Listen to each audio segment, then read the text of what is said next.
Hello বন্ধুরা, তোমরা সবাই কেমন আছো? আশা করি সকলেই খুব ভালো আছো আর আমিও ভীষণ ভালো আছি। তোমাদের আরেকবার পূজাস কিচেনে সকলকে স্বাগত। আজকে আরেকটি নতুন রেসিপি নিয়ে চলে এসেছি। সেটি হলো একটি মিষ্টি রেসিপি, সেটি হলো কাঁচা গোল্লা। সকলেরই খুব ছোট বড় সকলেরই এই রেসিপিটি খুব পছন্দের রেসিপি। খুব অল্প সময়ে অল্প উপকরণে রেসিপিটি তোমাদের সাথে আজকে আমি শেয়ার করতে চলেছি। তোমরা কিভাবে ঝটপট এই সুন্দর মিষ্টিটি বাড়িতে তাড়াতাড়ি বানিয়ে ফেলতে পারবে, এই রেসিপির সমস্ত ইনগ্রিডিয়েন্টসগুলো আমি আমার ডিসক্রিপশন বক্সে দিয়ে দেবো, তোমরা সবাই দেখে নেবে। আর অবশ্যই আমার চ্যানেলটিকে সাবস্ক্রাইব করে নিও যদি তোমরা আমার চ্যানেলে নতুন বন্ধু হয়ে থাকো। আর অবশ্যই অনেক অনেক অনেক বেশি শেয়ার করারও অনুরোধ রইল। আর কমেন্টের মাধ্যমে কিন্তু আমাকে জানাতে একদম ভুলো না তোমাদের এই রেসিপিটি কেমন লাগলো। তাহলে চলো বন্ধুরা, দেখতে থাকো। আমি শুরু করব, একটার পর একটা তোমাদের স্টেপ আমি দেখাবো। তাহলে চলো শুরু করি। আমি এখানে কাঁচাগোল্লা করব বলে 650 গ্রাম পনির নিয়ে নিয়েছি। তোমরা দুধটি জাল করে ফুল ফ্যাট দুধ নেবে। দুধটি জাল করে ছানা ফাটিয়েও এই মিষ্টিটি করতে পারো, কিন্তু পনির দিয়ে করলে পরে এর স্বাদ আরও দ্বিগুণ হয়। তাহলে দেখো, আমি একটি গ্রেটারের সাহায্যে পনিরটিকে সুন্দর ঝুড়ি ঝুড়ি করে আমি গ্রেট করে নিচ্ছি। তারপর তোমরা নেক্সট স্টেপ দেখো।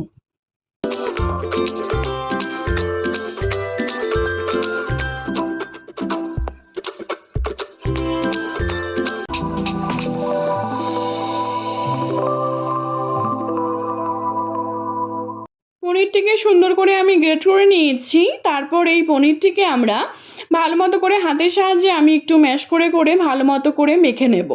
তারপর তোমরা নেক্সট স্টেপ দেখো। খুব ভালো মতো করে মাখতে হবে, না হলে পরে অনেক সময় আমাদের কাঁচাগোল্লার ডোটি সেটি হবে না। ভালো মতো করে খুব ভালো মতো করে মাখতে হবে, এটিকে মেখে নেব। তারপর তোমরা নেক্সট স্টেপ দেখো।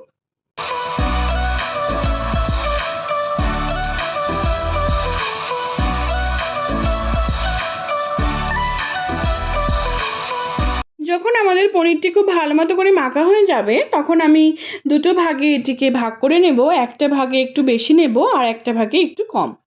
তারপর দুটো ভাগে আলাদা আলাদা করে নিয়ে আমরা যে বেশি ভাগটা যে আমরা আলাদা করে নিলাম, সেটির মধ্যে আমি এবার একটা একটা করে জিনিস অ্যাড করব। সবার প্রথমে আমি এর মধ্যে পরিমাণ মতো চিনি অ্যাড করছি। আমি এখানে অল্প মিষ্টি খাবো বলে কাঁচাগোল্লার যেহেতু মিষ্টির পরিমাণটা একটু কম হয়, আমি এখানে কমই মিষ্টি দিয়েছি, তোমরা তোমাদের স্বাদ অনুযায়ী দেবে। আর দেবো বেশ কিছুটা গুঁড়ো দুধ, আর দেবো একটু গোলাপ জল 1 পিঞ্চের মতো।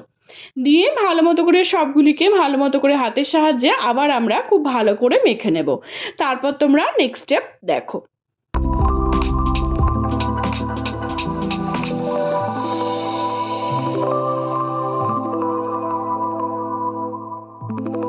খুব ভালো মতো করে মেখে নেওয়ার পর আমরা গ্যাসে একটি কড়াই বসিয়ে দিয়েছি। এবার আমরা মিনিট 5 ধরে 5 থেকে 7 মিনিটের মতো এটি সবগুলিকে আমরা ভালো মতো করে নাড়াচাড়া করে একটুখানি বেশ কিছুক্ষণ ধরে কুক করে নেব। তারপর তোমরা নেক্সট স্টেপ দেখো।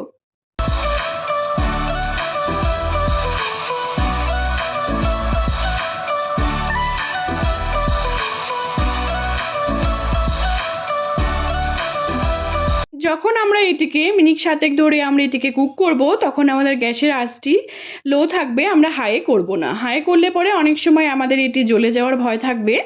ধিমি আঁচে কুক করে নেব। দেখো বন্ধুরা, আমাদের এই ছানাটি একদম তৈরি কাঁচাগোল্লা করার জন্য। দুটোকে আমরা পাশাপাশি আমি উঠিয়ে নিব এবার ভালো মতো করে। তারপর যখন আমাদের একটু ঠান্ডা হয়ে আসবে, তখন যে আমরা কাঁচাটি রেখেছিলাম পনিরটি, সেটিকে দুটিকে একসাথে ভালো মতো করে আবার মেখে নেব। খুব ভালো মতো করে মেখে নেব। তারপর তোমরা নেক্সট স্টেপ দেখো। খুব ভালো মতো করে মেখে নেওয়ার পর আমরা এক এক করে কাঁচাগোল্লাগুলি এবার তৈরি করে নেব। হাতের মধ্যে অল্প অল্প করে লিচি নিয়ে সুন্দর করে গোল গোল করে আমরা এক এক করে সব কাঁচাগোল্লাগুলি তৈরি করে নেব। তারপর রাউন্ড শেপ করে নিয়ে তারপর আমরা গুঁড়ো দুধের মধ্যে আমি একটি বাটিতে গুঁড়ো দুধ দিয়ে নিয়েছি। ওটিকে এবার গুঁড়ো দুধ দিয়ে এটিকে সুন্দর করে কোট করে দেব, যাতে দোকানের মতো দেখতে লাগে। তার জন্য আমরা এখানে দোকানের মতো যে আমাদের প্যাকেটগুলি থাকে কাগজগুলি, সেটিকে দিয়ে আমি সুন্দর করে এটিকে গার্নিশ করে নেব। দেখো, আমি তোমাদের একটার পর একটা স্টেপ দেখাচ্ছি আমি কিভাবে করছি। তোমাদের বুঝতে সুবিধা হওয়ার জন্য আমি তোমাদের আরেকবার রিপিট করছি, তোমরা সবাই দেখতে থাকো। এক এক করে আমরা সব কাঁচাগুলিগুলিকে এবার তৈরি করে নেব। তোমরা দেখতে থাকো আমি কিভাবে করছি।